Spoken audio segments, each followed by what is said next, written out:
चल राजेंद्र। सर जी, आज तो आप बेटे को छोड़ने दिल्ली जा रहे हो ना? हाँ हाँ, शाम तक लौट आऊँ। Good day sir.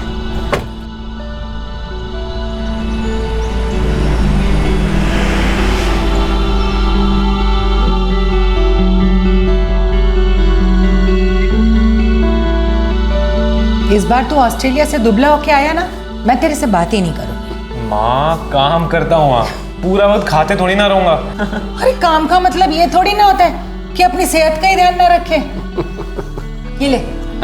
अरे भाई चलो जल्दी करो, 1 बजे तक दिल्ली पहुंचना है। अपना ख्याल रखना। हाँ खुश रहे।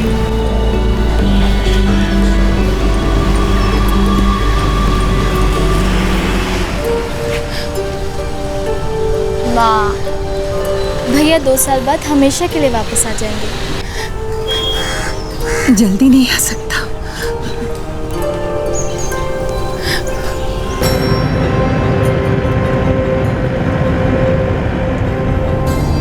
पापा पक्का 2 साल बाद अपना सब कुछ समेट के मैं यहीं कुछ अपना शुरू कर लूँ। तेरा जो दिल आए कर, पर तेरी माँ ने एक बात पक्की कर लिया, इस साल तेरी शादी कर देनी है बस। चेंज नहीं हो सकता। भाई कोई लड़की पसंद आएगी नहीं? पापा वो आप और माँ खुद तय कर लीजिए, आप जिससे बोलेंगे मैं शादी कर लूँगा। और हाँ, आपको बस 1 साल सर्विस करनी है तो चुपचाप रिटायर हो जाना है। और बेटा मैं तो अब और कोई एक्सटेंशन नहीं, बहुत मेहनत कर ली आपने, अब आप अपनी सारी जिम्मेदारी मुझ पे डाल दें। ठीक है बेटा, जैसा तू कहेगा करूँगा। जल्दी आ जाना, तेरे बिना घर सूना लगता है। मैं जल्दी आ जाऊँगा पापा, डोंट वरी।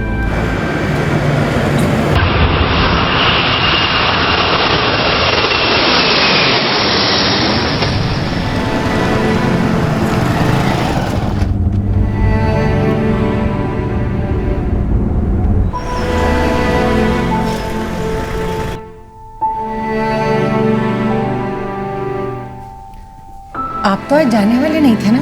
हाँ गुरप्रीत, हो ही आता हूँ। लेकिन आपने तो छुट्टी ली थी ना? भाई जिस काम के लिए ली थी वो तो हो गया। अजीत को दिल्ली छोड़ा है, अब तक तो उसका प्लेन भी चला गया हो ना। ड्यूटी पे वही आता हूँ। बेटा ऑस्ट्रेलिया चला गया और बेटी अपने घर, और आप भी ड्यूटी पे चले जाइए। इस घर में बस अकेली मैं ही रह जाती हूँ, और आपको ना मेरी कोई फिक्र नहीं है। और गुरप्रीत, 1 साल की तो बात है, फिर तो रिटायर ही होना है। फिर तू और मैं बैठ के आराम से बातें करेंगे। वो अभी तो पुलिस फोर्स में है, ड्यूटी तो नहीं छोड़ सकते ना। वो है ना गुरप्रीत?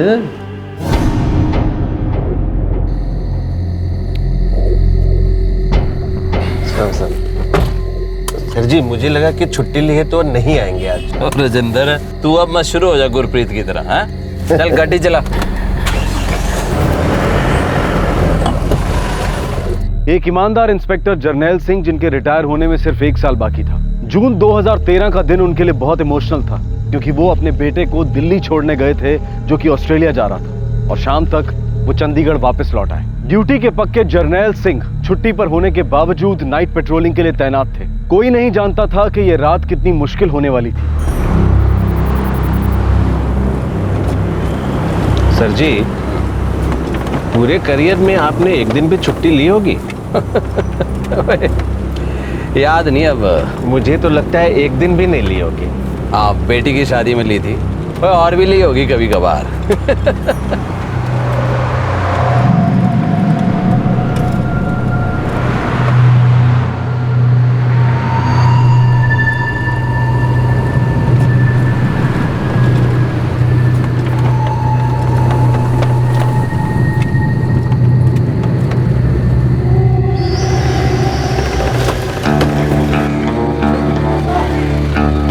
कहाँ जा रहे हो पुत्र? जी दिल्ली। पैदल जाओगे पुत्र? नहीं जी, वो रास्ते में बस खराब हो गई थी, तो हमने सोचा कि पास के बस स्टेशन तक चल के चले जाते। बैठ जाओ, हम छोड़ देंगे।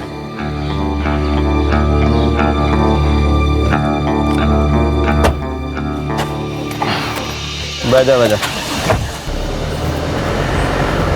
सर जी, सेक्टर 22 में दिल्ली के लिए बस मिलेगी, इन्हें वहीं छोड़ दें? हाँ। लेकिन इस समय तो बस वहां से मिलती नहीं, अब तो सुबह ही बस छूटेगी। जिंदर सही कह रहा है, भाई कहाँ के रहने वाले हो तुम दोनों? जी यहीं के हैं, चंडीगढ़ के। ऐसा करो तुम दोनों घर चले जाओ, हैं? सुबह बस पकड़ लेना। ओ चलो, हम भी छोड़ देते हैं। नहीं नहीं सर, आप हमें बस स्टेशन तक छोड़ दो, बाकी हम देख लेंगे। तेरा ना की है पुत्र?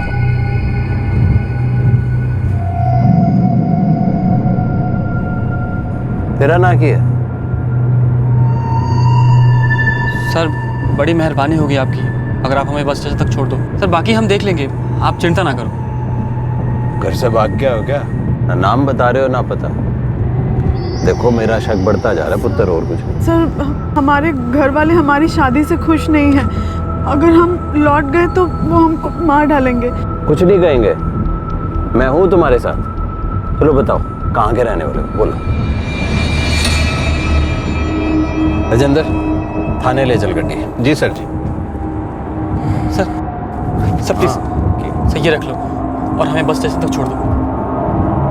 अरे पुत्र, इसे अपने पास रख। ये बच्चे हो तुम, अपने माँ बाप से बात करो, और नहीं तो मैं कर लूंगा, ठीक है? सर आप हमें बस स्टेशन तक छोड़ दो, मैं आपके हाथ जोड़ रहा हूँ सर।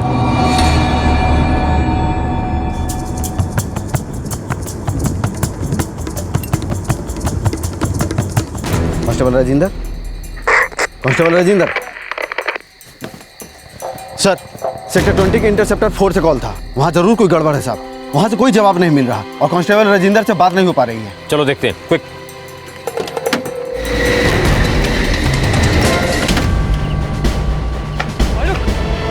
ज़्यादा होशियारी की ना तो गोली मार दूंगा। सेफ्टी।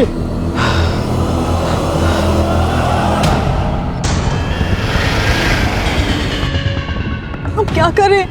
पता नहीं, यहाँ से निकल कर आगे जल्दी कहीं उतरना होगा। अब तो पुलिस भी हर जगह अलर्ट हो गई होगी। सेफ्टी।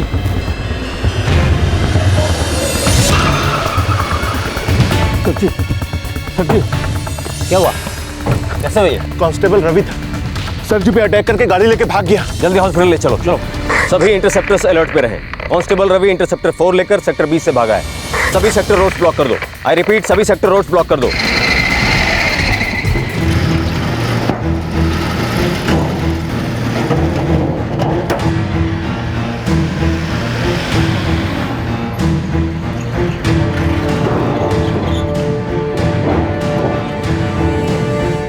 इंटरसेप्टर 4 को पकड़ना है। कांस्टेबल रवि लेकर भागा है, उसके साथ एक लड़की भी है जो शायद प्रिया है।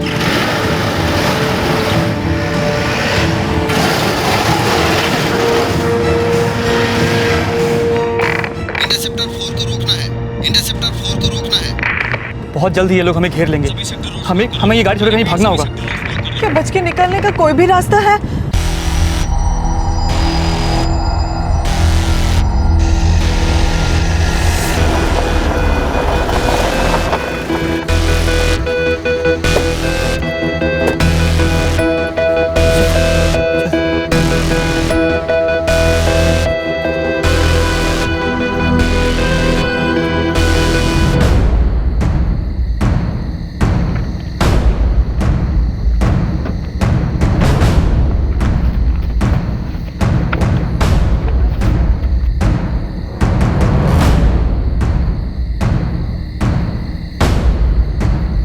इंटरसेप्टर 4 धनस गांव के पास गाड़ी मिल गई है। सभी पुलिस पेट्रोल को अलर्ट कर दो। कांस्टेबल रवि और प्रिया कहीं आसपास ही पैदल भागने की कोशिश में होंगे। आई रिपीट, सभी पुलिस पेट्रोल और सभी पुलिस स्टेशन को अलर्ट कर दो।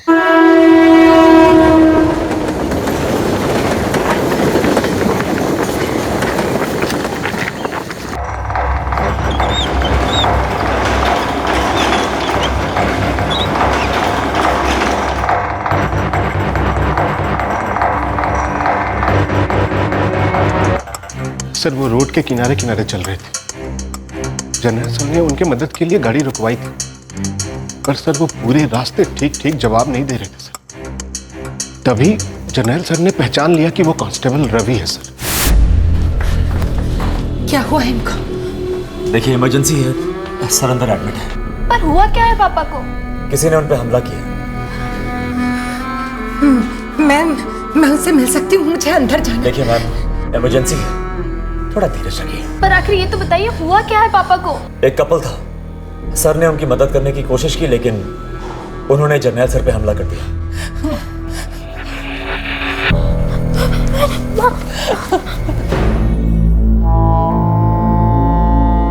प्रीति, तू हरजीत को फोन कर दे। मुझे पता नहीं क्यों बहुत डर लग रहा है। वो तो अभी पहुंचा ही नहीं होगा। सर, इंटरसेप्टर 4 धनसगांव के पास छोड़ी गई मिली है। अजय एक काम करो, फोर्स के हर आदमी को अलर्ट कर दो। उन दोनों का पकड़ा जाना बहुत जरूरी है। उन्होंने 2 खून किए, एक सीनियर पुलिस ऑफिसर पे अटैक किया। अब इससे पहले कि वो कोई और जुर्म करें, उनका हिरासत में होना बहुत जरूरी है। सर,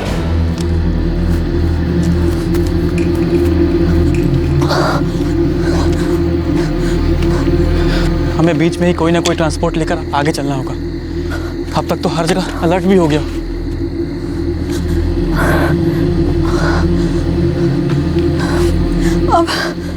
अब सब खत्म हो गया ना रवि? नहीं प्रिया, ऐसा मत सोच। जब तक हम खत्म नहीं होते तब तक नहीं। उन्होंने 2 लोगों का खून पहले ही कर दिया था और अब एक इंस्पेक्टर पर हमला कर चुके थे। कौन थे ये रवि और प्रिया और क्यों ये एक के बाद एक जुर्म करते जा रहे थे?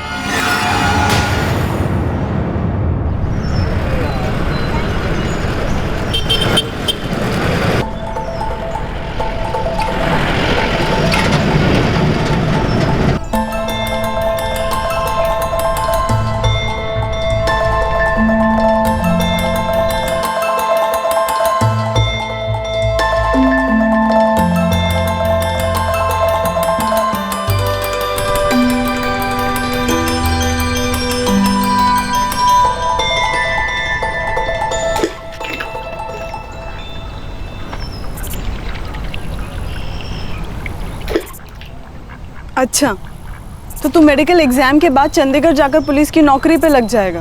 पहले मेडिकल एग्जाम क्लियर तो हो जाएंगे। वो तो तू हो ही जाएगा, मैं जानती हूँ। तो फिर मुझे चंडीगढ़ जाना होगा।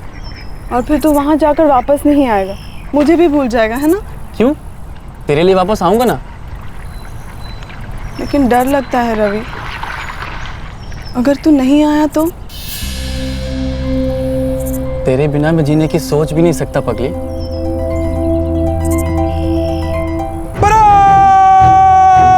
सामने से चल।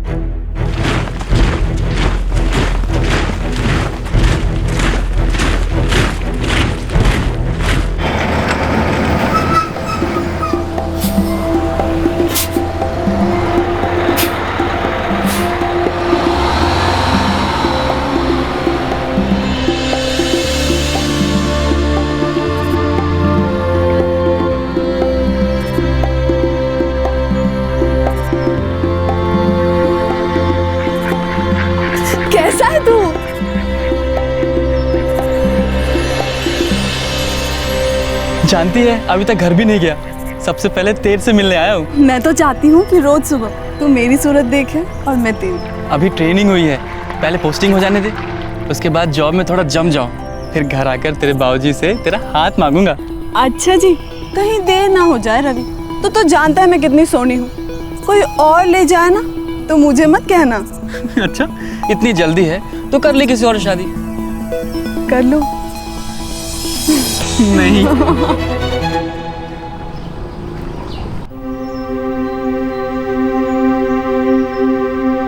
बाबूजी, प्रिया नाम है उसका।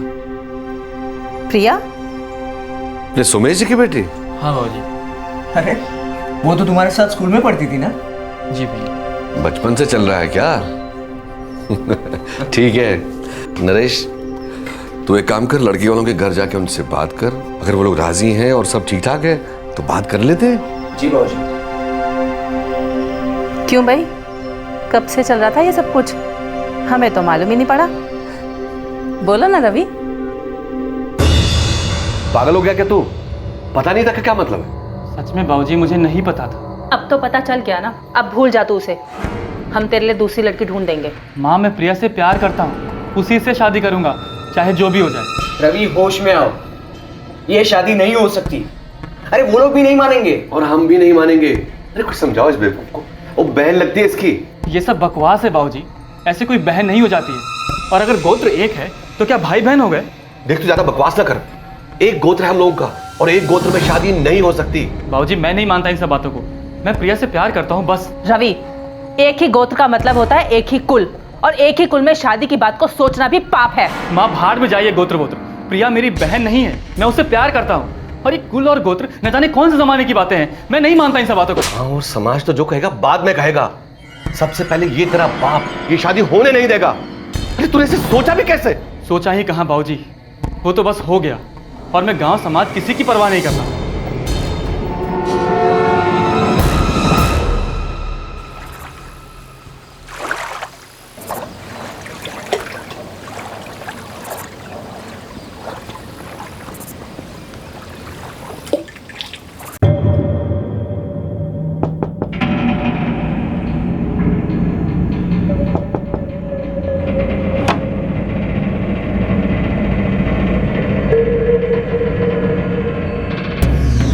तेरे घर वालों के इतना समझाने के बावजूद भी तुझे अक्ल नहीं आई?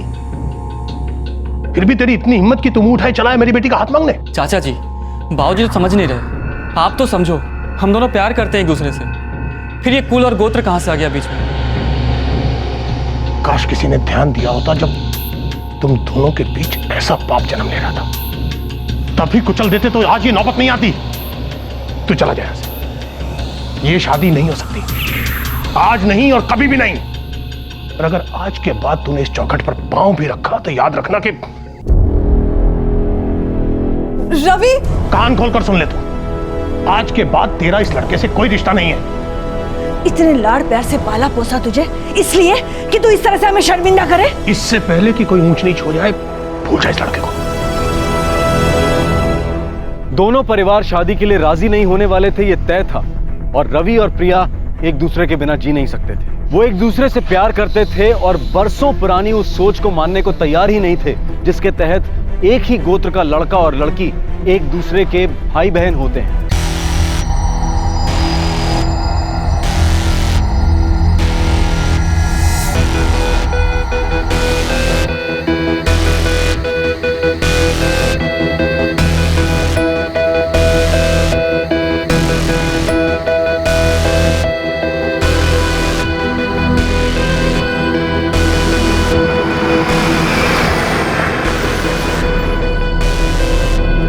जो भी होगा देख लेंगे।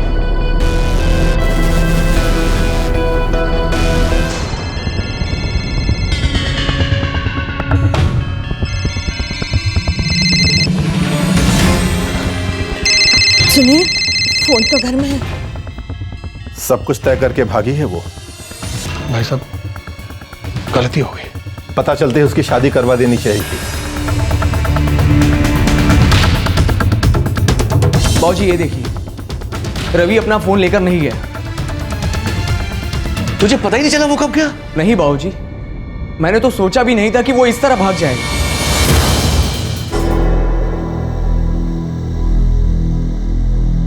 ये बात बिल्कुल साफ है कि रवि और प्रिया दोनों एक साथ भागे। सोमेश जी, बहुत आजादी दे रखी है आपने अपनी बेटी को। एक लौटी जो है। प्रताप जी, आपने अपने बेटे रवि को शहर में जाके नौकरी ढूंढने की आजादी दी, जबकि वो आपके बड़े बेटे की तरह गांव में रह के खेती बाड़ी कर सकता था। ना उसे ये शहर की हवा लगती और ना ये नौबत आती। देखिए जी, जो हुआ सो हुआ। अब लकीर को पीटने से सीधी तो नहीं होगी ना। जैसे सोमेश जी अपनी बेटी से नाराज है, वैसे ही मैं अपने बेटे पे बहुत गुस्सा हूं। मैं जानता हूं कि उन लोगों ने परंपरा का उल्लंघन किया है। मुझे तो ये समझ में नहीं आता कि इतने बरसों से वो दोनों एक दूसरे को चाहते थे और किसी को पता ही नहीं चला। और जब पता चला तो दोनों परिवारों के मना करने के बावजूद वो लोग घर से भाग गए, लेकिन फिर भी किसी को कुछ नहीं पता। भगवान कसम, मुझे नहीं पता था कि वो लोग कुछ ऐसा करने वाले थे। जुगल, रूपेश, राकेश, तुम तीनों रवि के सबसे करीबी दोस्त हो। फिर ये कैसे हो सकता है कि तुम तीनों में से किसी को कुछ भी पता नहीं? हम बचपन के दोस्त हैं रवि के, ये बात तो सच है। लेकिन हम सच कह रहे हैं, हमें ये बात बिल्कुल नहीं पता थी कि रवि और प्रिया के बीच में कोई चक्कर चल रहा है। प्रिया तो कभी ऐसा कुछ भी नहीं बोली। देखो जी, अगर मेरी बेटी ने उनकी जरा सी भी मदद की है तो 100 रब की मैं इसको छोड़ूंगा नहीं। देखो, सबसे पहले उन दोनों को हमें ढूंढना होगा। जो भी गलत हुआ है उसे ठीक करना होगा। ऐसी मिसाल हम कायम नहीं रख सकते, ये हमारे परंपरा के खिलाफ है। प्रताप जी, सोमेश जी, बड़ी हैरानी की बात है, आप दोनों ही जानते थे कि वो एक दूसरे से शादी करना चाहते, फिर भी आपको जरा भी अंदाजा नहीं हुआ कि ऐसा कुछ हो सकता है। बावजूद इसके आपने कोई सही, कोई ठोस कदम नहीं उठाए।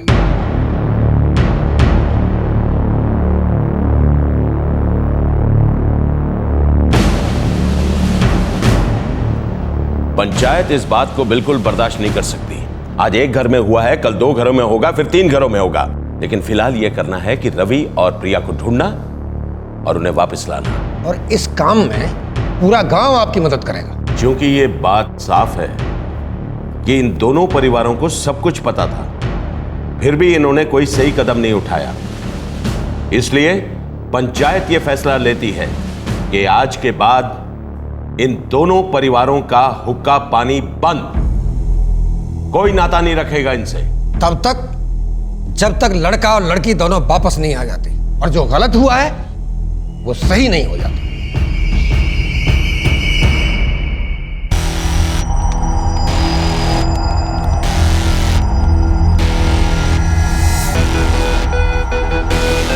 सदा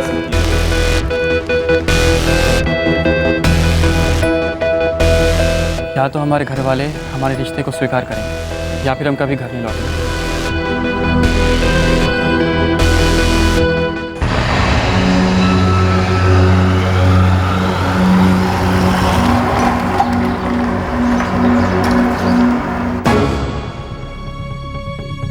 हर जगह ढूंढा हमने, लेकिन उनका कहीं पता नहीं चल रहा। मैं ये मान नहीं सकता कि रवि कहां गया है। तुम दोनों में से किसी को पता ही नहीं है। राकेश और जुगल, एक बात याद रखना, अगर बाद में पता चला कि तुम दोनों में से कोई उनका साथ दे रहा है तो अच्छा नहीं होगा। मैं सच बोल रही हूँ बाबूजी, प्रिया ने मुझे कभी कुछ नहीं बताया। देख रंजना, अगर तूने झूठ बोला ना तो ये पंचायत हमारा भी हुक्का पानी बंद कर देगी। सच सच बता दे रंजना। अम्मा मैं सच बोल रही हूँ। ऐसे कैसे गायब हो सकते हैं दोनों? किसी को कुछ पता नहीं कि दोनों कहां हैं? तुझे भी कुछ पता नहीं चला? बेटी ने कपड़े लत्ते सामान सब बांधा होगा और भाग गई।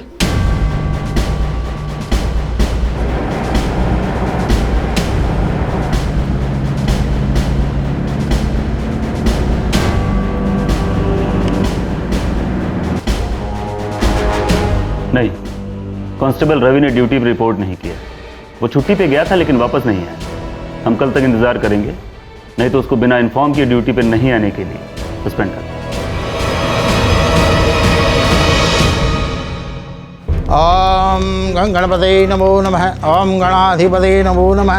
ओम ब्रह्मोर्भस्वतस्तवितुर्वरेण्यं भर्गो देवस्य धीमहि धियो यो न प्रचोदयात्। सर्वे ग्रहाः शान्तिकर भवन्तु। पंडित जी, कुछ ऐसा कीजिए कि हमारी बेटी वापस आ जाए। आ जाएगी वो, पता चल जाएगा। इस बार लौटने के बाद थोड़ी सावधानी बरतिएगा, ज्यादा छूट मत दीजिएगा उसे। पंडित जी, वो हमको वापस कब मिलेगी? बहुत जल्द। आपको क्या लगता है हम हमारे बेटे की मदद कर रहे हैं? कैसी बात कर रहे हैं आप सोमेश जी? ड्यूटी पर नहीं गया है वो, हम भी उसे दिन रात तलाश कर रहे हैं। हमारी बेटी अपने आप नहीं भाग सकती है, इतनी हिम्मत नहीं है उसमें। सोमेश जी, बात को समझो। आप अपनी बेटी पे जितना गुस्सा है, हम भी अपने बेटे पे उतना ही गुस्सा है। दोनों ने हम दोनों का नाम मिट्टी में मिला दिया है। हम भी उनकी गलती वैसे ही सुधारना चाहते हैं जैसे कि आप। हम भी उतनी ही तकलीफ में सोमेश जी जितने की आप। देखिए, झगड़ा करके कोई फायदा नहीं है, दोनों मिलकर ढूंढेंगे। आखिर जाएंगे कहां?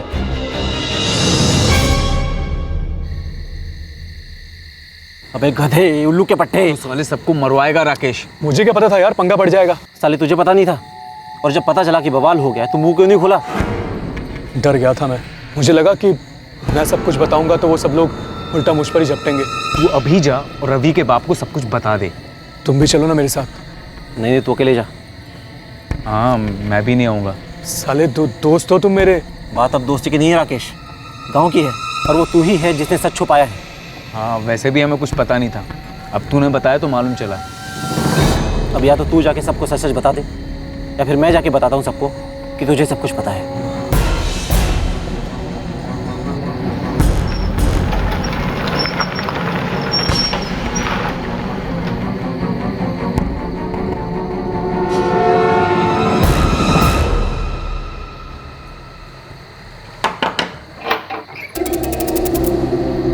आओ राकेश, कुछ पता चला? वो कुछ बात करनी है। बात क्या है? तुझे पता है रवि और प्रिया का है? चाचा जी, वो प्रिया के साथ जाने से पहले रवि मिला था मुझे। बाबूजी 1 मिनट, पहले उसे अपनी बात तो कह लेने दो। चाचा जी सच्ची कह रहा हूँ, गलती हो गई है, माफ कर दीजिए। मुझे नहीं पता था कि इतना बड़ा बवाल हो जाएगा।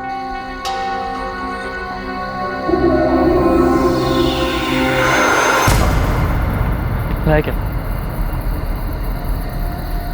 रवि तू कर क्या रहा है यार? प्रिया के साथ भाग रहा है। मैं पागल हो गया क्या? चिंता मत कर, तेरे 25,000 मैं 1 महीने में लौटा दूंगा। बस तू अपना मुंह मत खोलना। देख रवि, तू फंसेगा और हम सब अगर अभी नहीं किया तो जिंदगी भर के लिए मैं और प्रिया फंस जाएंगे अलग अलग। चलता है कहाँ वो?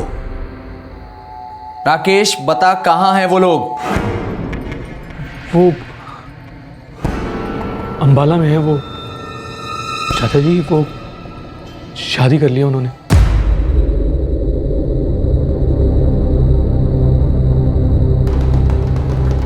नरेश, जा जाके सुमेश जी को बुलवा के ला। जी बाबूजी। तेरी आखिरी बार कब बात हुई थी उनसे? जी आज सवेरे हुई थी। तुझे पता है वो अंबाला में कहाँ रहते हैं?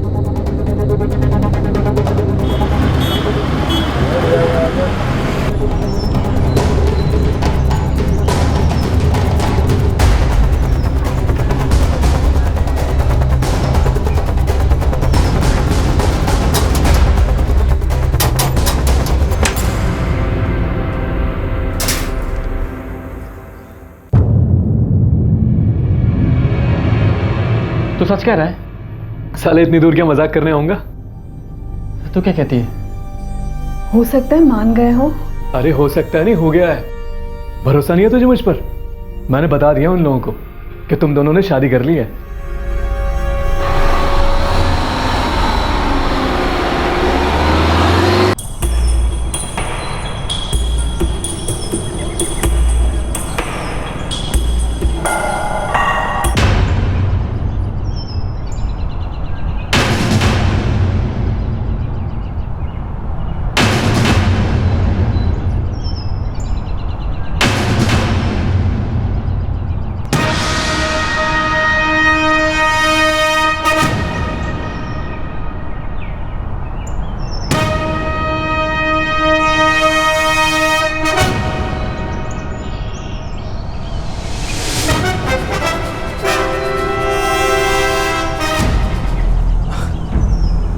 अरे आ जाओ आ जाओ।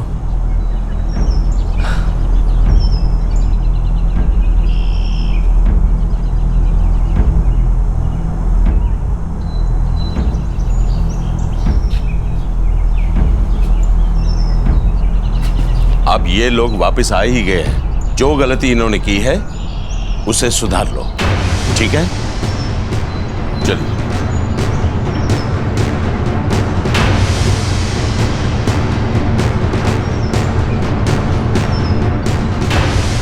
अगर आज के बाद तूने घर से बाहर एक कदम भी रखा तो जान से जाएगी तू। चलो वैसे। नहीं बाबूजी, बाबूजी नहीं, बाबूजी नहीं, बाबूजी। चलो वैसे। बाबूजी, बाबूजी दरवाजा खोलिए बाबूजी। बाबूजी आप ऐसा नहीं कर सकते। बाबूजी ये धोखा है। बाबूजी हमारी शादी हो चुकी है। बाबूजी आप दरवाजा खोलिए बाबूजी। आपको क्या लगता है कि आप ये सब करके हमें रोक पाएंगे? वो तो पता नहीं, मगर इस बार तुम दोनों में से अगर किसी एक ने भी सर उठाया ना तो उसको काटने में देर नहीं लगेगी। सोच ले, जिंदगी जरूरी है या वो लड़की?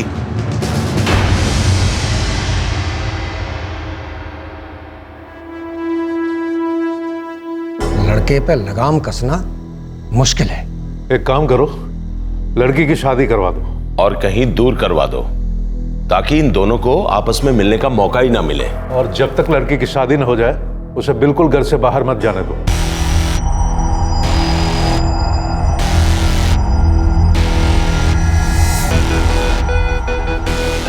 प्रिया बेटा, समय के साथ तू उसे भूल जाएगी। जुनून से किसी की जिंदगी ना बनी है अब तक, ये बात अच्छी तरह से समझ ले।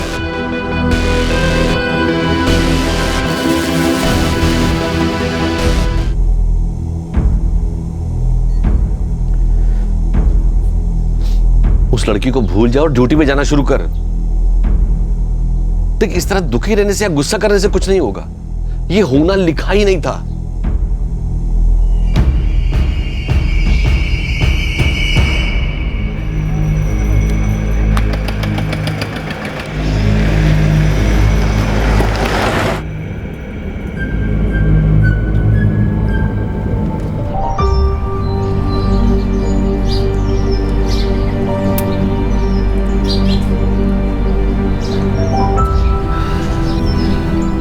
भूपेन जी, हमें आपका बेटा हरीश पसंद है। हरीश को भी आपकी लड़की प्रिया पसंद है। एक बार आप लोग हमारे घर आइए, हरीश भी प्रिया से मिल लेगा और फिर उसके बाद हम लोग मिलकर ये शादी तय कर लेंगे। जी भाई साहब, ये बिल्कुल सही रहेगा। अच्छा जी।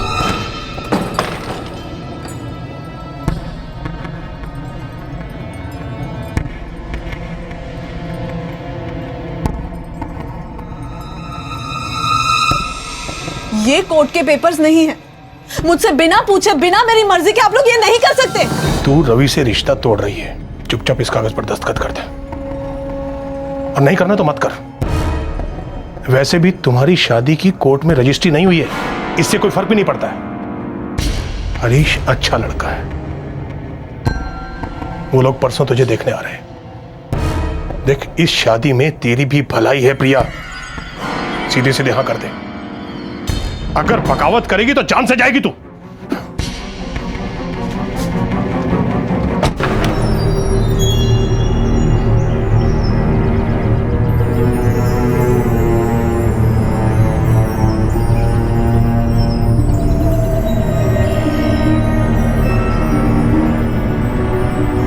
रवि,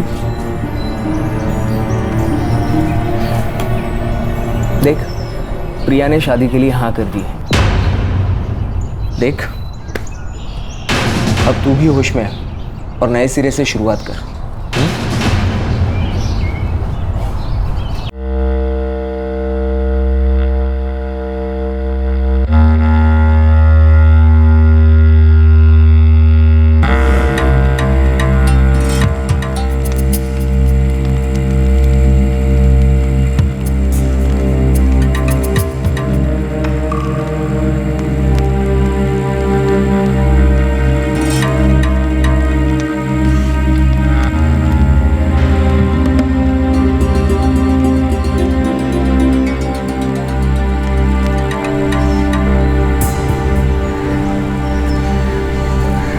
जीते रहो बच्चों।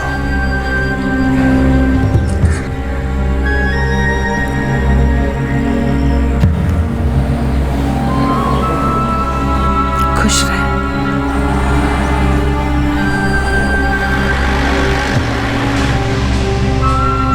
ऊपर वाले की कृपा से सब कुछ बहुत अच्छी तरह से निपट गया। हाँ भाई साहब, अनर्थ होने से बच गए।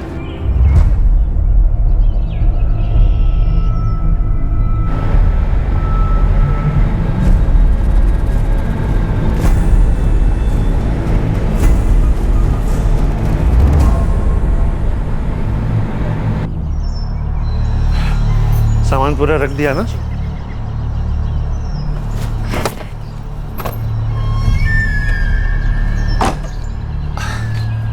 हरीश बेटा। जी बाबूजी। एक हफ्ते में लौट आऊंगा मैं, उसके बाद तुम दोनों बाहर कहीं घूमने चले जाना। ठीक है, ख्याल रखना।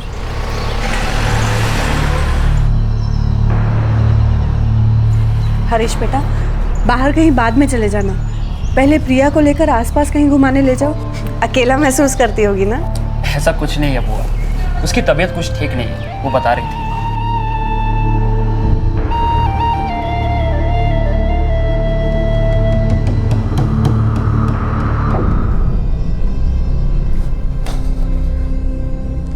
बेटा, जो वो उसे भूल जा, जिंदगी बहुत लंबी है। देख, तेरे लिए इससे भी अच्छा रिश्ता आएगा।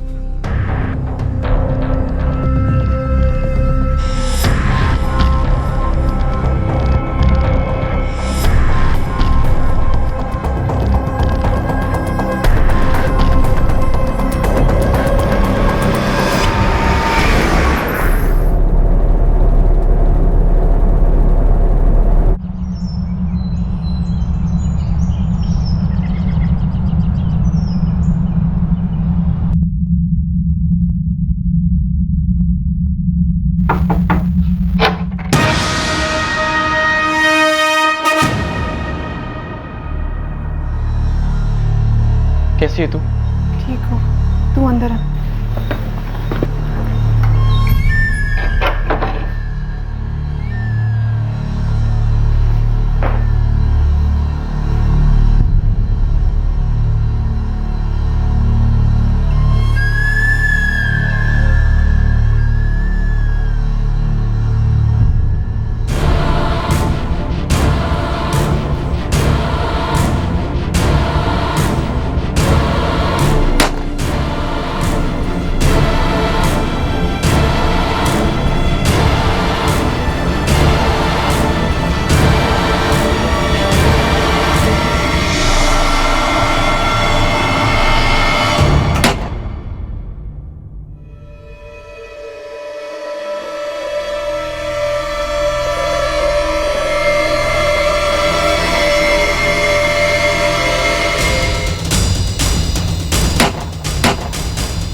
चल उठ प्रिया, हिम्मत रख, उठ, सब ठीक हो जाएगा। आराम से, आराम से।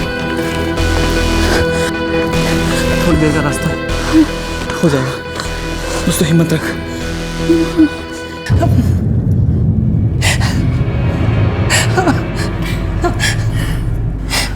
आपसे कहा था ना कि आप ड्यूटी पे मत जाइए, पर आप मेरा कहना कभी नहीं मानते।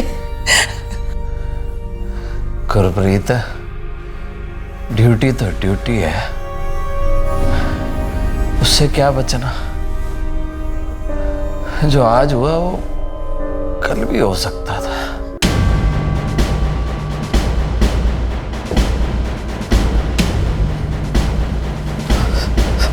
Relax general, relax. ठीक हूँ सर। हमें सब कुछ पता चल चुका है सर। अफसोस है थोड़ी देर हो गई रवि को पहचानने में, नहीं तो उस वक्त तो हिरासत में होता। नहीं जनरल, हमें सब कुछ पता है। आपने पूरी कोशिश की है। हमारे डिपार्टमेंट का एक आदमी गुनहगार बन चुका है और 1 महीने से फरार है। ये बात हम सब के लिए बहुत ही शर्मनाक है। हम उस गुनहगार को और उस लड़की को जल्द से जल्द पकड़ लेंगे जनरल।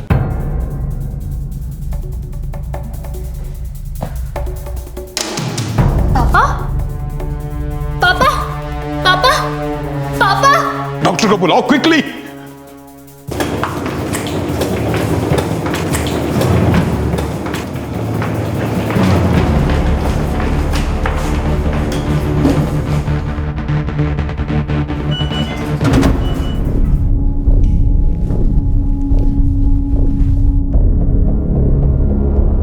डॉक्टर साहब। कैसे हो?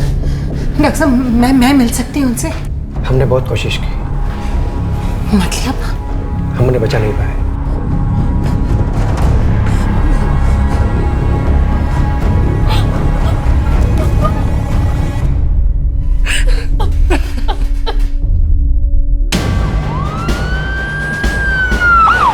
टेम्पो, ट्रक, रिक्शा, टैक्सी, वो लोग ट्रांसपोर्ट के किसी भी साधन का इस्तेमाल कर सकते हैं। हर रास्ते पे नाकाबंदी लगा दो और अपने फोर्स के आदमियों को सादे कपड़ों में हर जगह तैनात कर दो।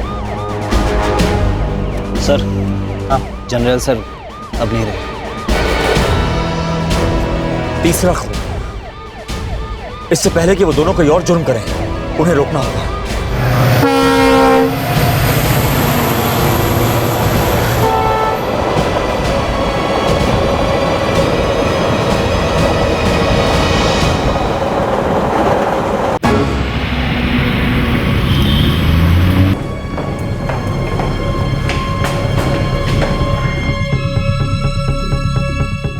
जर्नल एक सीनियर ऑफिसर था, ईमानदार और उसूलों का पक्का। सिर्फ 1 साल बचा था उसके रिटायरमेंट में। एक पुलिस ऑफिसर की इस तरह से मौत हमारी पुलिस फोर्स के मोराल के लिए अच्छी नहीं। सर, उनकी मौत का हम सभी को बहुत अफसोस है। हमें रवि और प्रिया को किसी भी हालत में गिरफ्तार करना होगा। वैसे भी 3 लोगों की जानें जा चुकी हैं। सर, हमने हर तरफ अलर्ट जारी कर दिया है, लेकिन मुझे शक है कि वो शहर से कहीं दूर भाग गए हैं। पहले डबल मर्डर, फिर 1 महीने तक लापता। फिर वो आदमी चंडीगढ़ की सड़कों पर नजर आता है और उसके बाद हमारे ऑफिसर का मर्डर करता है। हर एक को टैप करो, हर रिश्तेदार पर नजर रखो, किसी ना किसी को तो पता होगा कि वो दोनों कहां हैं। यस सर, हम उन्हें पकड़ने की पूरी कोशिश करेंगे सर। मुझे कोशिश नहीं, मुझे रिजल्ट चाहिए, वो भी जल्दी।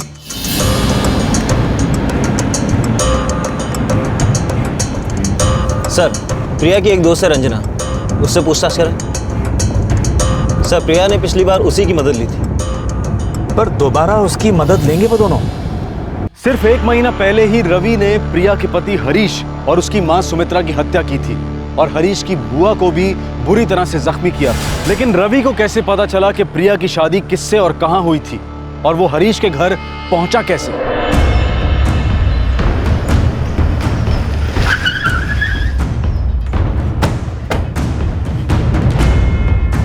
सर अभी जिंदा है। जल्दी एम्बुलेंस बुलाओ, जल्दी।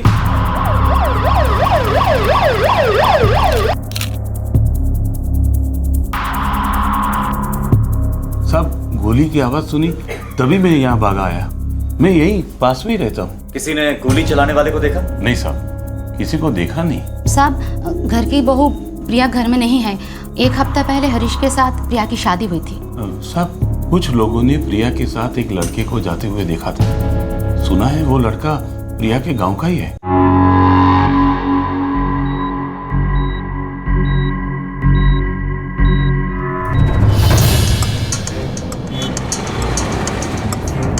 सर, वो औरत नीलम अब खतरे से बाहर है। बात करने की हालत में है? 2-3 घंटे बाद। और हाँ सर, हरीश के पिता भूपेंद्र कुमार दिल्ली से वापस आ रहे हैं, शाम तक पहुंच जाएंगे। ये प्रिया गोरार गांव की रहने वाली है। कहीं वहां उसका किसी के साथ प्यार व्यार का कोई चक्कर तो नहीं था?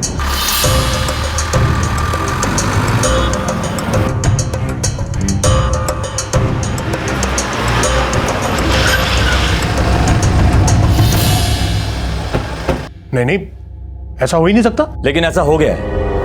अभी 2 घंटे पहले एक लड़के ने हरीश और उसकी मां को गोली मार दी। उस लड़के ने हरीश की बुआ पर भी गोली चलाई, लेकिन उनकी किस्मत अच्छी थी, वो बच गई। और हादसे के बाद गांव वालों ने प्रिया को एक लड़के के साथ जाते हुए देखा है। प्रिया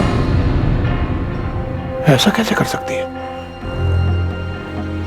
गांव से बाहर उसकी शादी कराई, कभी उसे घर से बाहर नहीं जाने दी। फिर वो दीपालपुर में ही ये बात कैसे पता चली रवि को? रवि? रवि कौन है?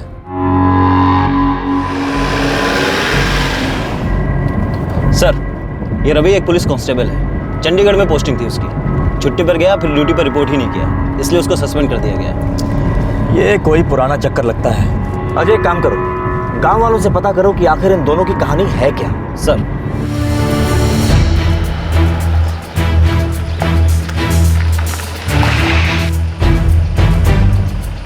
साहब, ऐसा नहीं हो सकता। वो तो प्रिया को बुला चुका था। वो चंडीगढ़ जा रहा था ड्यूटी पे। हाँ साहब, यही बोल के गया था वो। झूठ बोला था उसने आप लोगों से।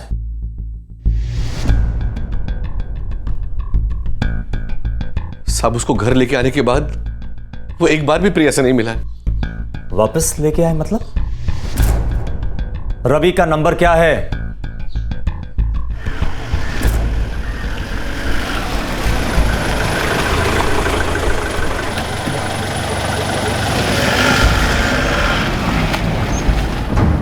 सही है सर, पुराना लफड़ा है। हाँ, दोनों परिवार राजी नहीं हुए होंगे।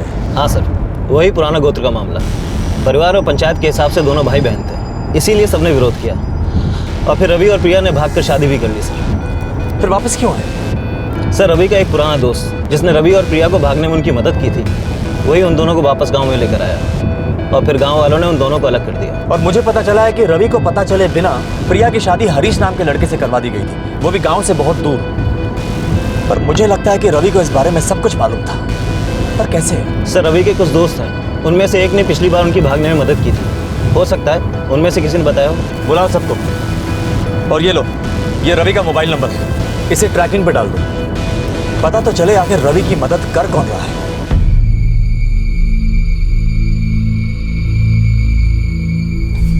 पॉइंट ब्लैंक राइफल से शूट किया गया है। और जिसने गोली मारी वो एक पुलिस वाला था। आप खुद ही चेक कर लीजिए, हो सकता है सर्विस वेपन यूज हुआ हो। इन दोनों के खून में नींद की गोलियों के बहुत ही हाई ट्रेसेस मिले हैं। हो सकता है कि ये एक सोची समझी साजिश हो। और हरीश की बुआ जो कि अब तक जिंदा है, उनके ब्लड सैंपल्स में से भी स्लीपिंग पिल्स के हाई ट्रेसेस मिले हैं।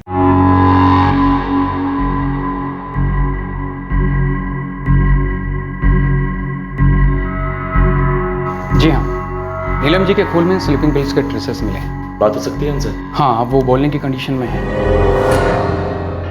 साहब हम सच कह रहे हैं, हमें नहीं पता कि रवि को कैसे पता चला कि प्रिया के ससुराल कहाँ पर है। हाँ साहब, हमें तो ये भी नहीं पता कि प्रिया की शादी किससे और कहाँ हुई। तुम्हारा दोस्त रवि वहाँ पर सर्विस राइफल लेकर गया था। उसने प्रिया के पति हरीश, उसकी माँ और उसकी बुआ तीनों पर ही गोलियां चलाई और उसके बाद वो प्रिया को लेकर वहाँ से भाग गया। मामले की गंभीरता को समझ रहे हो ना तुम लोग? हाँ साहब, लेकिन हम लोगों ने कुछ नहीं किया साहब। ऐसा कैसे हो सकता है कि बिना किसी की मदद के प्रिया के ससुराल जा पहुंचा, और जबकि प्रिया तो उसके कांटेक्ट में भी नहीं थी। साहब हमें सचमुच कुछ नहीं मालूम, और हमें तो लगा था कि वो दोनों एक दूसरे को भुला चुके हैं। हाँ साहब, और गांव में भी यही खबर थी साहब कि प्रिया शादी के लिए राजी हो गई है।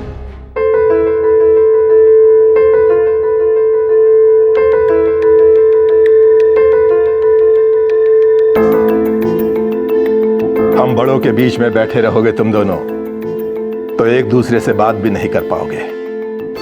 जाओ बेटा, बाहर बैठ के बात कर लो।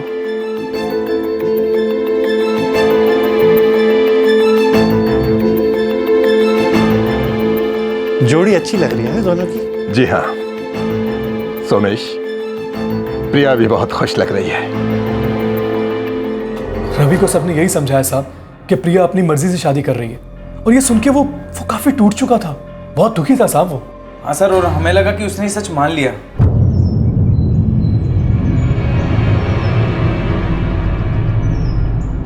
रवि, कुछ चीजें ना नसीब में नहीं होती हैं। सच्चाई को झुठलाने से कुछ नहीं होगा रवि। सच्चाई ये है कि तू नसीब का लिखा मान ले और उसे भूल जा। हो सकता है तुम लोग जो कह रहे हो वही सही।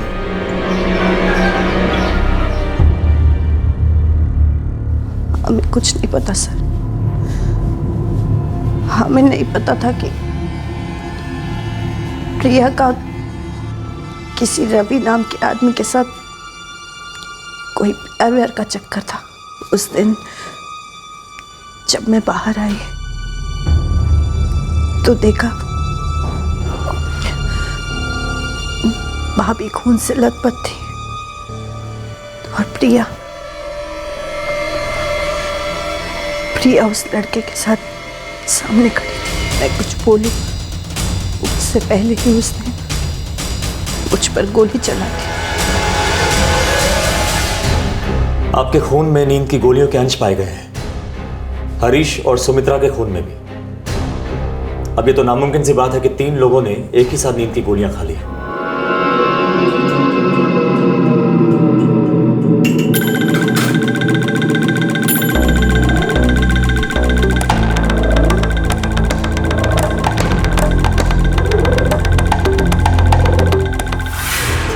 माँ जी,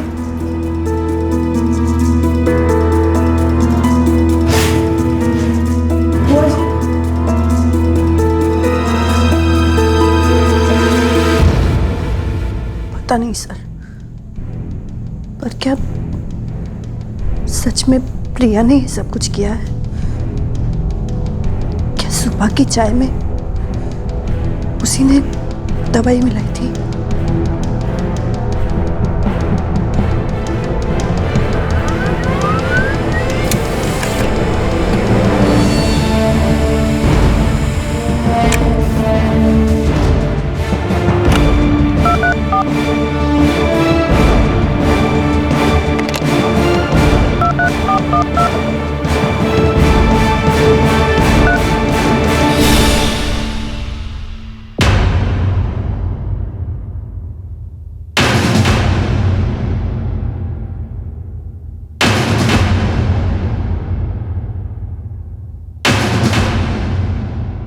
जब बच्चे पे लगाम ना हो तो ऐसा ही होता है। मैंने तो बहुत कोशिश की, बेटी की शादी तय कर दी, वो भी दूर के गांव में, और बहुत ही कम लोगों को पता था कि उसकी शादी किससे हो रही है। फिर भी रवि को पता चली गया ना, उसने तो जाके प्रिया के पति को मार डाला और उसकी सास को भी। इस बात पे भरोसा करके बहुत बड़ी गलती की कि वो दोनों एक दूसरे को भूल पाएंगे। मैं सच कहता हूँ जी, मुझे बिल्कुल नहीं पता कि मेरा बेटा वहां पहुंचा कैसे। मेरे बेटे ने जो काम किया है उसे मैं कभी भूल नहीं सकता। मैं समझूंगा कि मेरा बेटा मर गया मेरे लिए। मेरी बेटी भी मर गई है मेरे लिए। एक सबक लेना है इस बात से, वक्त बदला है। हमारे बेटे बेटियों पे नए जमाने की हवा लग रही है। ये रोग चारों तरफ फैल रहा है। हमारी परंपराओं की, हमारी मान्यताओं की धज्जियां उड़ रही है। इसे रोकना होगा। किसी भी हालत में हमें अपने बच्चों पे लगाम कसनी होगी। पंचायत ये फैसला करती है कि आज से इस गांव के लिए रवि और प्रिया मर चुके हैं। हमारा कोई रिश्ता नहीं उनसे।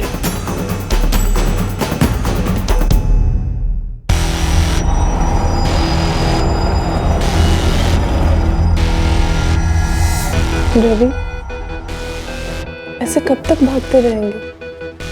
जब तक भाग सकते हैं। हमारा तो अब कोई घर भी नहीं जहाँ हम लौट कर जाए। हम जहाँ जाएंगे वहीं अपना घर बसा लेंगे, अलग अलग जगह देखेंगे। मेरा ना एक सपना है, मैं मुंबई जाना चाहती हूँ। वहाँ घंटों बैठकर समंदर देखना चाहती हूँ। ठीक है, हम लोग मुंबई भी जाएंगे।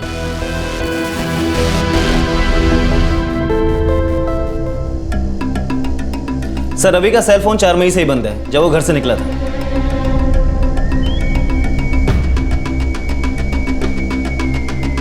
कॉल रिकॉर्ड से और कुछ पता चला? सर, दीपकपुर गांव के एक मोबाइल नंबर से रवि को कॉल आई थी और रवि ने भी इस नंबर पे कॉल्स किए हैं। किसका नंबर है? हरीश कुमार, प्रिया का पति।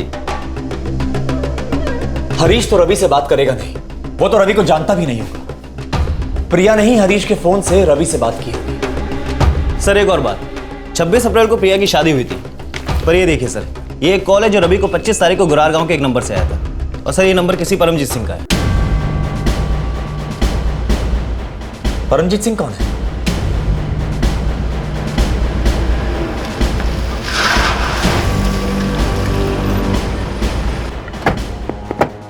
मेरे फोन से रवि को फोन? पर मैं उसे क्यों फोन करूंगा? अब ये तो आप ही को मालूम होगा, क्योंकि कॉल आप ही के नंबर से किया गया था।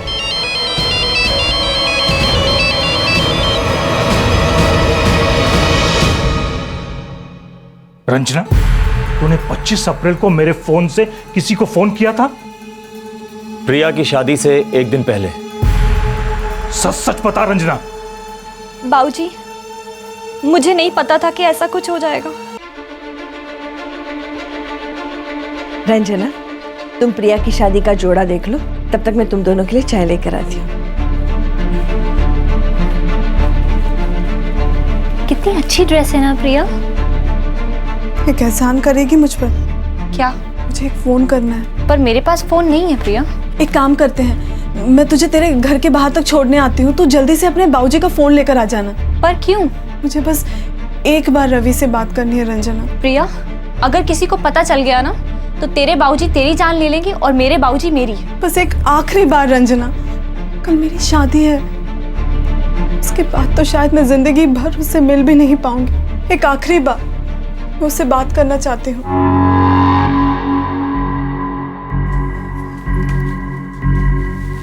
चटनी आपने लिखी ना? अब 3 तरह की चटनी है। हाँ ठीक है। प्रिया बेटा, कहाँ जा रही है? कहीं नहीं बाबूजी, बस बाहर तक। रंजना अपने घर से कुछ चूड़ियाँ लेकर आ रही है, वो ही देखने जा रही थी। अच्छा अच्छा, जल्दी आ जाना बेटा। हाँ बाबूजी, अभी आई।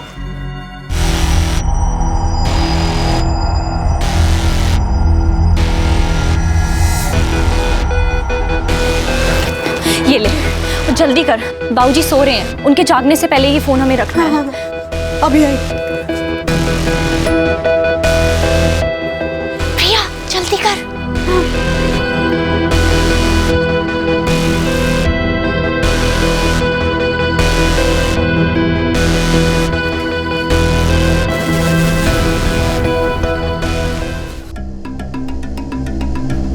प्रिया ने यही कहा था कि उसे आखिरी बार बात करनी है। मुझे नहीं पता था कि वो ये सब सोच रही है। एक मिनट रंजना, इससे पहले कितनी बार तुमने प्रिया की मदद की है? मैं तुमसे पूछ रहा हूं, कितनी बार? फोन पहली बार दिया था साहब, पर वो हर बार कोई ना कोई चिट्ठी भिजवाती रहती थी रवि को। उसी ने मुझे कहा था रवि को उसकी शादी के बारे में बताने के लिए। पहले किया साहब, फिर डर गई, बंद कर दिया चिट्ठी देना। Sir, murder weapon service rifle है जो रवि को इश्यू किया गया था। इस सर्विस राइफल की ही गोलियां हैं, इस पर निशान भी है। इसमें कोई शक नहीं है कि ये आर्मरी के हैं। ऐसा कैसे हो सकता है? रवि को ना ही राइफल सैंक्शन की गई थी ना ही गोलियां। वो सस्पेंड हो चुका था। सर, रवि ने 5 मई 2013 की सुबह पुलिस की आर्मरी से ही राइफल हासिल की थी। उसके बाद घर गया और फिर वहां से सीधा चंडीगढ़ गया होगा और वहां से फिर दीपलपुर। पर सर, एक कंफ्यूजन है। सर्विस रूल्स के मुताबिक ही हथियार ड्यूटी लिस्ट चेक करने के बाद दिया जाता है, जबकि ये बंदा तो सस्पेंड था। मतलब साफ है अजय, वहां भी किसी ने उसकी मदद की थी।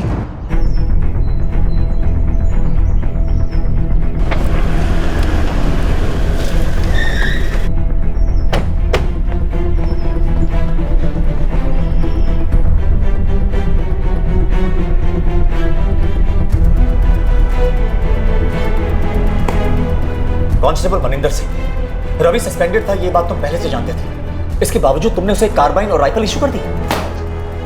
देखो मनिंदर, नेग्लिजेंस ऑफ ड्यूटी, ये चार्ज तो तुम पे लगेगा ही। अब चार्जेस लगने से पहले अगर अपनी सफाई में सच बोल दो तो तुम्हारे लिए बहुत अच्छा हो। मैं और रवि बैचमेट थे सर। सर, पता नहीं था कि वो हथियार किसी ऐसे काम के लिए इस्तेमाल करेगा। यार, रवि तो है कहाँ? एक तो इतने दिन बाद दिखा है और आते ही राइफल मांग रहा है, वो भी बिना ड्यूटी लिस्ट के। यार, तू मुझ पे डाउट कर रहा है? अच्छा सुन, ये ड्यूटी लिस्ट बाद में चेक कर लेना, अभी मुझे ड्यूटी ज्वाइन करना है। साहब बहुत नाराज है मेरे पे। अब अगर बिना राइफल के साहब के पास गए ना तो फालतू में नया बवाल खड़ा कर देंगे। चल ठीक है।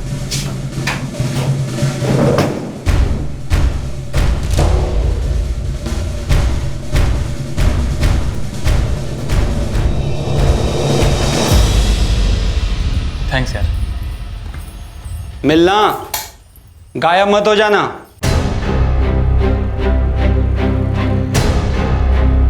सब मुझे नहीं पता था भगवान कसम की वो ऐसा कुछ काम करेगा। सब कुछ बहुत ही अच्छी तरह से प्लान किया गया था। वो दोनों गांव से भागना ही नहीं चाहते थे। सर, ये प्रिया ने ही अपने पति, सास और बुआ सास को नींद की गोलियां दी होंगी ताकि ये लोग जब भागे तो कोई इनका रास्ता ना रोक सके। और फिर ये रवि आया होगा, उसने सब पर गोलियां दाग दी होंगी। अजय, एक काम करो, इन दोनों के नाम का रेड अलर्ट जारी कर दो और उसे हर स्टेट में भेजो। ये दोनों किसी भी कीमत पर बच के निकलने नहीं चाहिए। सर,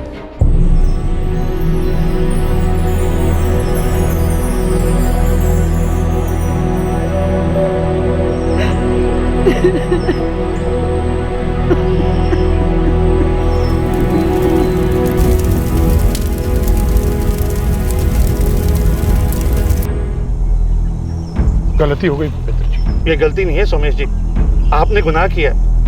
आप तो घर के बड़े थे ना, आपने कभी नहीं बताया कि रवि और प्रिया की शादी हो चुकी है। एक बार सच तो बोला होता, मेरी बीवी और मेरे बेटे की जान तो बच जाती। देखिए, उस शादी का कोई मतलब ही नहीं था।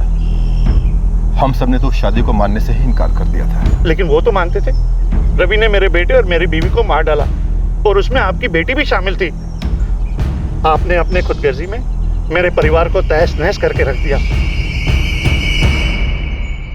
हरीश और उसके परिवार को प्रिया और रवि के रिश्ते के बारे में कोई जानकारी नहीं थी। एक परिवार के सम्मान को बचाने की कोशिश में दूसरे परिवार ने उसकी कीमत चुकाई, जिसका इस प्रेम कहानी से कोई संबंध नहीं था। पुलिस ने पूरे 1 महीने तक रवि और प्रिया को गिरफ्तार करने की कोशिश की, लेकिन वो उन तक पहुंच ही नहीं पाई। और फिर रवि और प्रिया अचानक नजर आए चंडीगढ़ में, जहां उन्होंने एक बार फिर एक निर्दोष पुलिस ऑफिसर जर्नैल सिंह की जान ली, जो कि एक सच्चा और ईमानदार ऑफिसर था।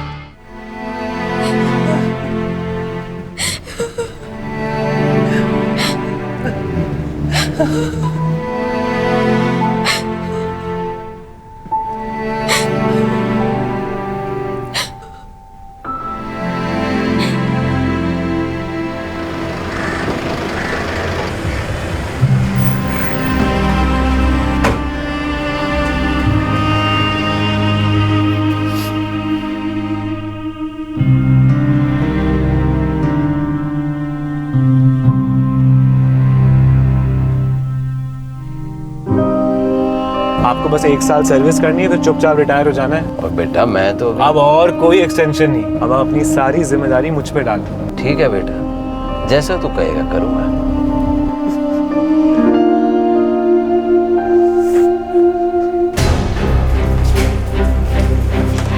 सर, रवि का सैलरी अकाउंट सील कर दिया गया। उसके अकाउंट से आखिरी ट्रांजैक्शन क्या हुआ था? पिछले महीने में एक भी नहीं सर।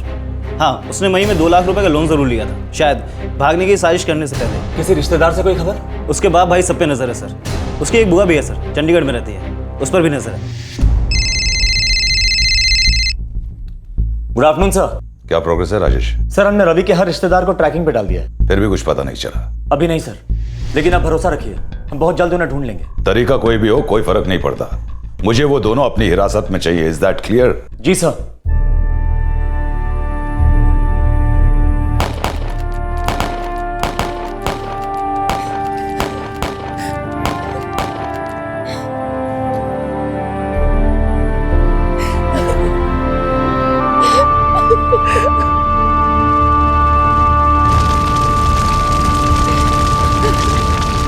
जर्नैल सिंह का अंतिम संस्कार पूरे राजकीय सम्मान के साथ हुआ। पूरी पुलिस फोर्स ने अपनी एक दिन की तनख्वाह जर्नैल सिंह के परिवार को डोनेट की। बहुत इज्जत थी जर्नैल सिंह की पुलिस फोर्स में, लेकिन उनके हत्यारे अब भी पुलिस की गिरफ्त से बाहर थे। उनके बैंक अकाउंट, सब रिश्तेदार, सबकी ट्रैकिंग हो रही थी। फिर भी अब तक कुछ पता नहीं चल पा रहा था कि रवि और प्रिया हैं कहाँ। रवि, जो खुद एक पुलिस कांस्टेबल रह चुका था, पुलिस को चकमा देने के लिए सभी हथकंडे इस्तेमाल कर रहा था, लेकिन वो कब तक बच पाया? फोन कब आया था? कल रात को सर। कहाँ से? बनाना गांव से।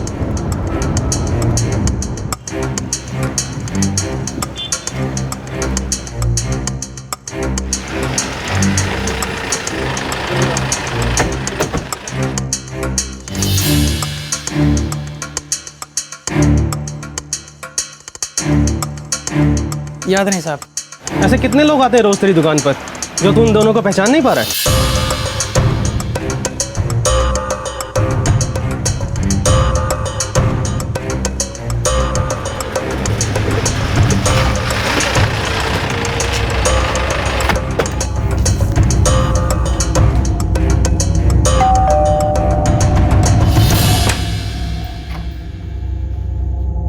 शीला जी। जी। आप रवि कुमार की बुआ हैं?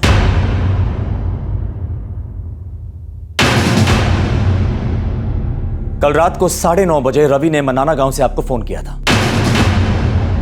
देखिए शीला जी, रवि और प्रिया ने 3 खून किए हैं। रेड अलर्ट है उनके खिलाफ, और जो भी इंसान उन्हें बचाने की कोशिश करेगा वो उनके गुनाहों में शामिल समझा जाएगा। उसने मदद मांगने के लिए फोन किया था।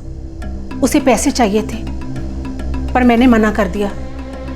मैंने न्यूज़पेपर में खबर पढ़ ली थी साहब। बुआ जी, मुझे कुछ रुपयों की जरूरत है, आप इस बार मेरी मदद कर दो प्लीज।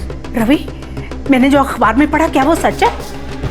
तूने एक पुलिस वाले को भी मार डाला? बुआ जी, गलती से हो गया, मैंने जानबूझ करके नहीं किया। रवि, तू क्यों ऐसी हरकतें कर रहा है? हाँ, एक लड़की के लिए पागल हो गया है क्या? पहले तूने 2 लोगों की जान ली, और अब ये तीसरा खून। कब तक भागेगा ऐसे? बुआ जी, मुझे रुपयों की जरूरत है, आप रुपए दोगे या नहीं इतना बता दो। तू है कहाँ इस वक्त? ये मैं नहीं बता सकता, आप मेरी मदद करोगे या नहीं? नहीं, तू अपने आप को पुलिस के हवाले कर दे, समझे? सच कहती हूँ साहब, मुझे नहीं पता वो कहाँ है। अगर रवि का दोबारा फोन आए तो आप कहिएगा कि आप मदद करने के लिए तैयार हैं। मिलने की जगह भी तय करिएगा, और उसके बाद सीधा हमें खबर कर दीजिएगा। जी।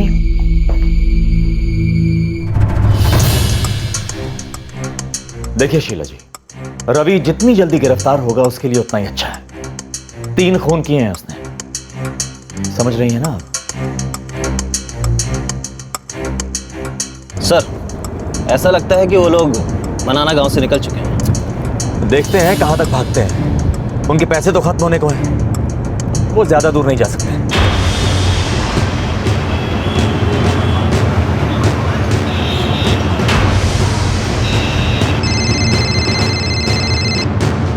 भैया, Rajesh Kumar, Rai police station. Sir, constable Nitin Gupta बोल रहा हूँ दिल्ली से। हाँ बोलो। मैं और कांस्टेबल रवि कुमार ट्रेनिंग में एक साथ थे। अभी कहाँ है वो पता है? वो मेरा दोस्त है। कल रात फोन आया था उसका, मदद मांग रहा था, पर मुझे पता था चंडीगढ़ पुलिस को उसकी तलाश है। कहाँ है वो?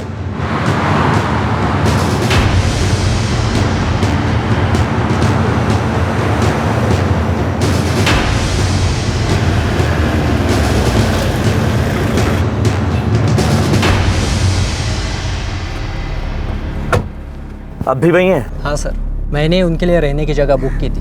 अभी भी वो वहीं है प्रिया के साथ।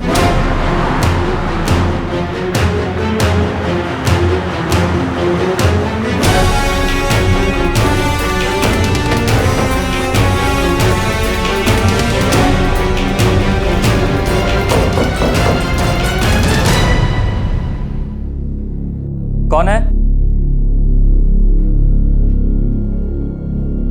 रवि, नितिन हूँ। हाँ रुक, आ रहा हूँ।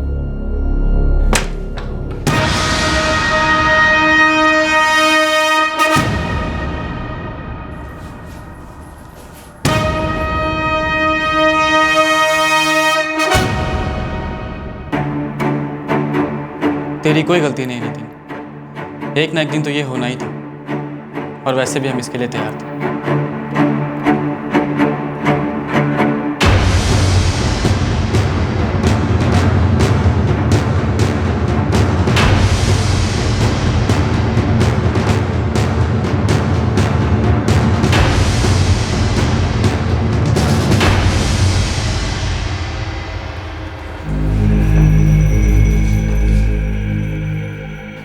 सर, मैं अपने सारे गुनाह कबूल करने को राजी हूँ, बस एक विनती है आपसे। तुम्हें क्या लगता है ये गेस्ट हाउस है जहां हम तुम्हारी विनती का इंतजार कर रहे हैं? सर, वो प्रिया प्रेग्नेंट है।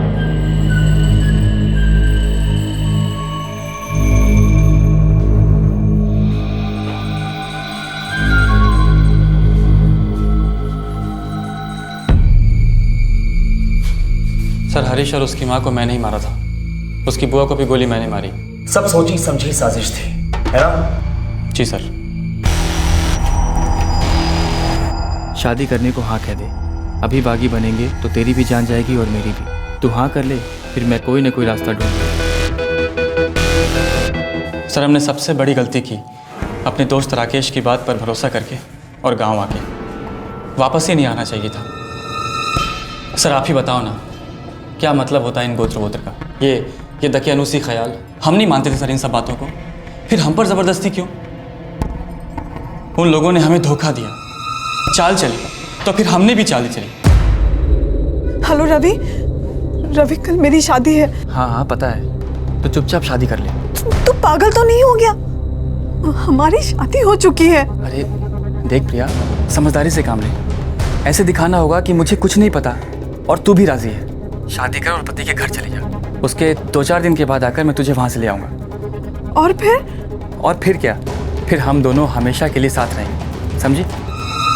हरीश और उसकी माँ, वो दोनों तो बेकसूर थे। तुम दोनों को भागना था ना, तो भाग जाते।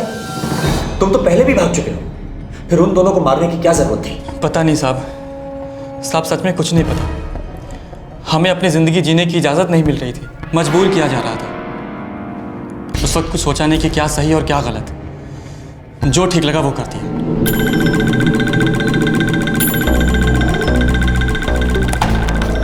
ससुर कहते रहे? हाँ, 1 हफ्ते बाद लौटेंगे। ये नींद की गोलियां हैं, मैं कल दोपहर तक आऊंगा, तो तैयार रहना।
नींद में थे वो लोग, बेचारे अपनी जान भी नहीं बचा सकते थे। ऐसे बेकसूर लोगों की तूने जान ले ली। और जर्नैल सर, उन्होंने तो तुम्हारी मदद की थी। तुम जानते भी हो वो कितने सीनियर अफसर थे। सर, मैंने उनसे कहा था बस स्टेशन तक छोड़ दो। सर, उनसे मेरा कोई लेना देना नहीं था और ना ही उन्हें नुकसान पहुंचाने का मेरा कोई इरादा था। सर, मैं ऐसा कुछ भी नहीं करना चाहता था। सर हमने थोड़ी पुलिस की गाड़ी रोकी थी, हम तो अपना रास्ता ढूंढ रहे थे बस स्टेशन तक के लिए।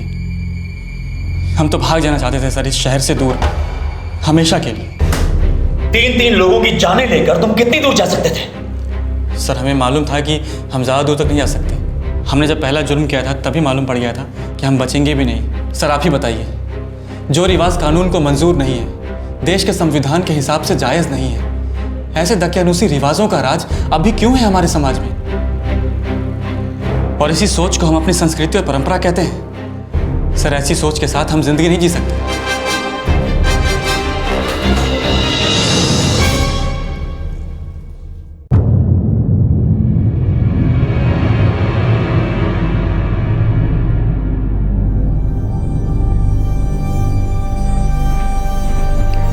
लड़की सच बोल रही है, वो प्रेग्नेंट है।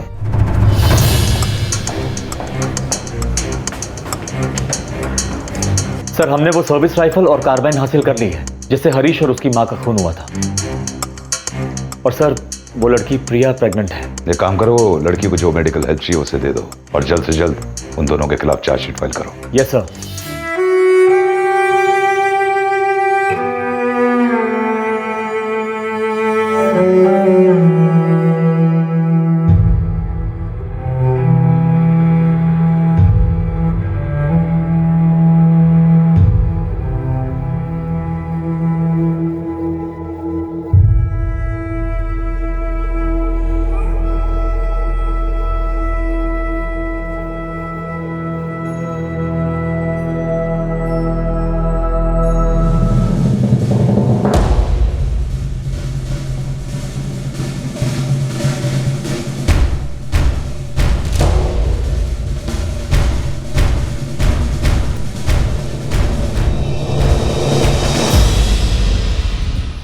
रवि और प्रिया फिलहाल न्यायिक हिरासत में हैं और उन दोनों पर आईपीसी की अलग अलग धाराओं के तहत चार्जेस फाइल हुए हैं। धारा 302 हत्या के लिए, 307 हत्या करने की कोशिश, धारा 409 criminal breach of trust by public servant, धारा 186 यानी किसी पब्लिक सर्वेंट को उसकी ड्यूटी करने से रोकना, धारा 333 किसी पब्लिक सर्वेंट पर उसकी ड्यूटी के दौरान उस पर जानबूझकर हमला करना और उसे जानलेवा चोट पहुंचाना, धारा 397 चोरी या डकैती करते वक्त किसी पर जानलेवा हमला करना जिसकी वजह से किसी की जान जाना, और आर्म्स एक्ट के तहत भी उन पर चार्जेस फाइल हुए हैं। पुलिस ने हाई कोर्ट में अपील की है कि इस केस को फास्ट ट्रैक कोर्ट को सौंपा जाए। हाई कोर्ट ने इस अपील को मंजूर कर लिया है और इस केस की सुनवाई जल्द ही हर रोज शुरू हो जाएगी और फिर जल्द ही कोर्ट से फैसला भी आ जाएगा। जर्नैल सिंह का बेटा हरजीत जो कि ऑस्ट्रेलिया जा रहा था, फ्लाइट स्टॉप ओवर पर उसने जब अपना फोन ऑन किया तब उसे अपने पिता की गंभीर हालत की जानकारी मिली। वो तुरंत वापस लौट आया।